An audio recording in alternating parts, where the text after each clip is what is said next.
everybody, how are you doing? Okay, welcome to a place called Cradle Lane, where there's a ford about half a mile down there. I think it might be a bit flooded. Now today I'm doing a bit of a nose frills video. I just got a session of 3x300, 3x200. It's been so wet and it's getting a bit dark, so I thought I'd just do it on the road. This road here is not quite as flat as I'd hoped for, but maybe I'll get an advantage one way and not the other way. Anyway, I'm going to do a little warm up and maybe I'll go down Cradle Lane, see how far I can get. And I've got the tried and tested Vaporfly ones on here. This is a pair or a shoe now. It's basically 5 years old, isn't it? There's been a bit of a tendency in the last few weeks to see so many different shoes out, and you're kind of thinking, well, it seems to be a common theme that are they even better than the ones that came last year, let alone the Vaporfly ones that came 5 years ago. There's also a common theme that they seem to be getting ever wider.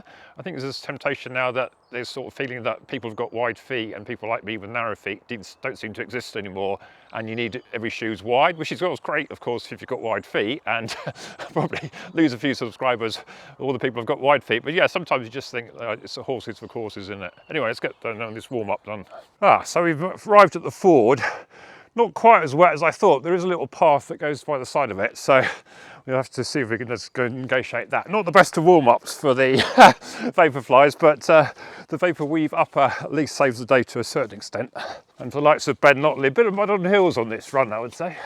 There we go. Maybe when I get the next Gore-Tex shoes, this is a good place to come to do a bit of testing. Maybe a better day with the water levels a bit lower. Anyway, there. You fancy putting a car through there, good luck to you. Not sure I really fancy putting my shoes through that one, but anyway, let's get back to the main road and start this session then. Okay, so we've hit dry land again. I thought another person who really would have loved that little warm-up run was John Broom with the running brooms. He saw his marathon when he did off-road marathon on a railway, turned into a mud bath.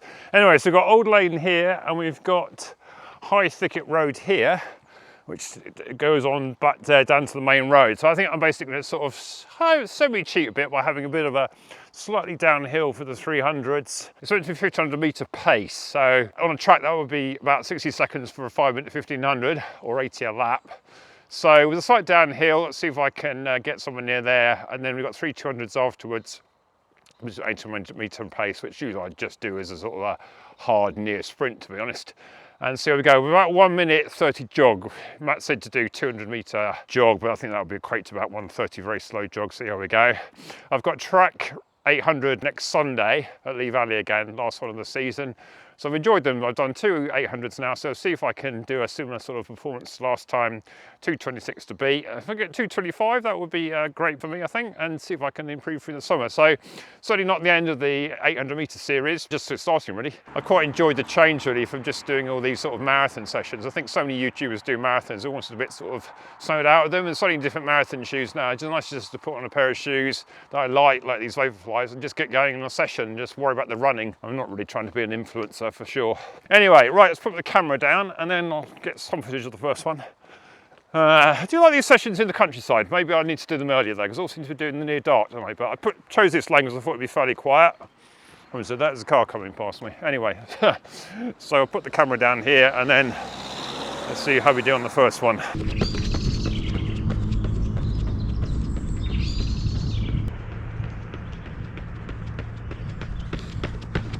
Okay, one done.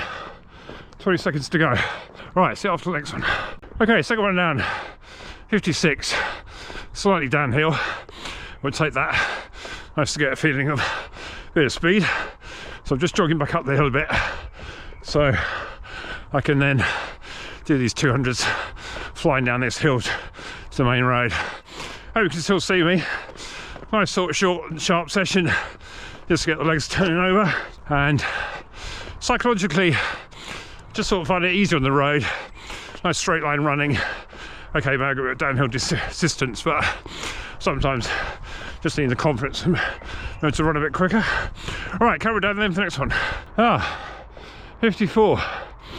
It was nice to get a gravity assistance. I haven't run that fast for a long time.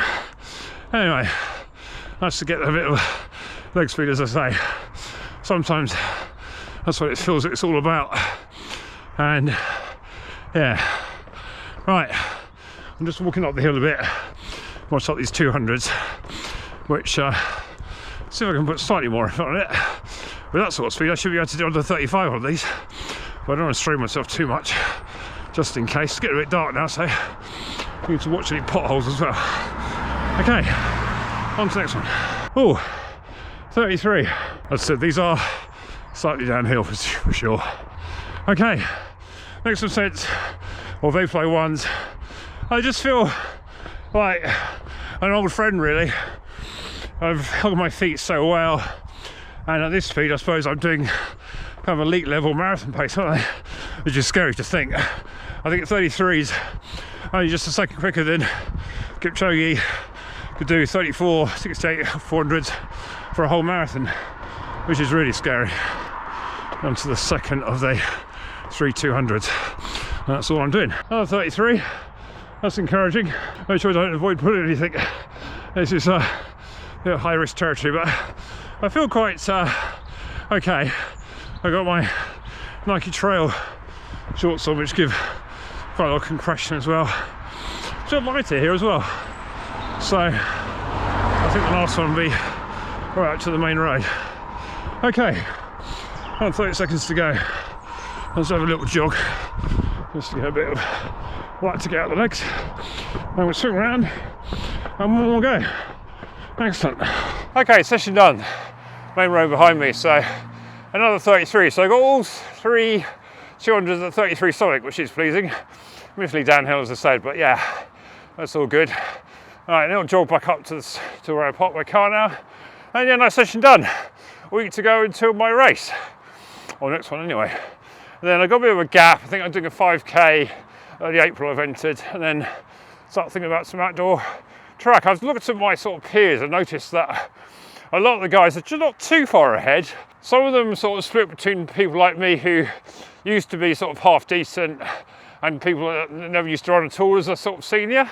So what I have noticed is that all of them do a lot more track races than I do. So I need to do more than just the odd one a season, see if I can get back into it. Anyway, let's go indoors, have a look at the data. But I hope you find this interesting. Like and subscribe with that, and see you next one then. Bye. Hello, so let's have a look at some data here. So I'm doing this run a bit south of Farnham. If you're into Park Run, then Alice Holt Park Run is just to the north here, and I was down here near what turns out to be Abbotswood Enclosure. I ran on this road here, which is slightly downhill.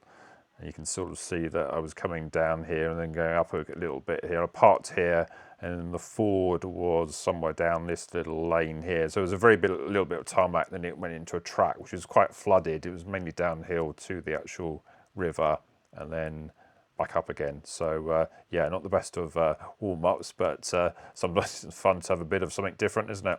If we look at the best splits, this was actually my fastest 200-meter split this year, 4:28 pace. Initially it was downhill, and then we can see here that this was actually in this one here, which I think was my first segment, minus 3.2% downhill, but we'll take that. It's a nice little confidence booster for sure. And my fastest 300 split was a 4:54, my third best this year, and that was actually my third 300-meter split, so I actually got the 300s going progressively faster. If we look on the laps here, I started off with a 58, rounded up 55, 53, then 32, 33 and 33. You can see that the gap pace is a bit less than the actual pace. But not much. The first 11, 5:11, 5:21, 4:55, 5:10, 4:44, 5:19, and 4:17. That feels really quick, doesn't it? That's actually my mile PB pace, or 4:16.8.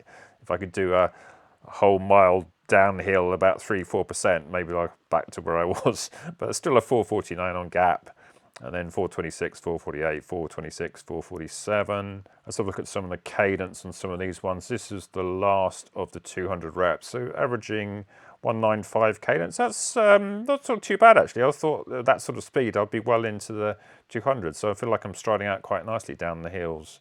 And then what was the cadence on the fastest 300? Yeah, an average of 191. So again, that's quite encouraging. And I always like to keep my count of CRs going. So I created some segments based on the 300-meter reps, and it looks like I've got second on one of them. Somebody's done a 42 seconds. I might need to flag that one. Ben Dakin in 2018 allegedly did a 3:52. Now then, was that real? What was his overall pace? See, look here, you've got a 3:10, 200 meters, and a 3:14, and a 3:50, 600. Is that just bad GPS? I think he might have been in the car at the end of this run, because that's where he started. Let's look at the overall analysis. This is sometimes what I have to do.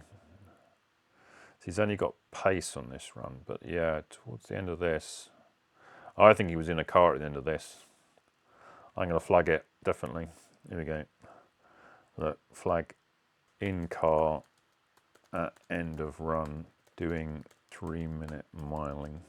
So we flagged that, and you see all these segments get flagged. See, look, he was doing 10:16 pace, 12:04 pace, and then somehow he does a 3:52, which seems a bit unlikely, doesn't it? If I refresh this page now, I think I'll get the segment. So this is how I get segments, you see, by flagging all these ones which look a bit dodgy. Let's just refresh this page, and there I am. So yeah, a profitable segment haul. You do the most obscure segment creations that you can. 3 of them just based on your 300 meter reps, where nobody else would be going at all quickly, would they? And oh, did I not get that one? Oh, that was the one I just flagged, wasn't it? First 107. What's this one? Oh, I think I've only just created this one, so I haven't got so many people doing it yet. First out of 8. And then first to 110. Yeah, so yeah, a good session overall. Heart rate wasn't too high, I don't think. I think it was short reps that didn't really get too high. Yeah, maximum of 139. So I think just basically this is just pure sort of like almost sprinting. So, but it's nice sometimes to do a session where you feel like just getting the legs turning over, and it's not necessarily about really taxing the aerobic system. I mean, for 800s, of course, that's exactly what you want to be doing, which is actually the work that I haven't been doing for the last 20 years. So I need to get back to that if I want to race these 800s as well as I think I can. Anyway, right, that'll do for today. Hope you found this interesting. Like and subscribe on that, and see you next one then. Bye.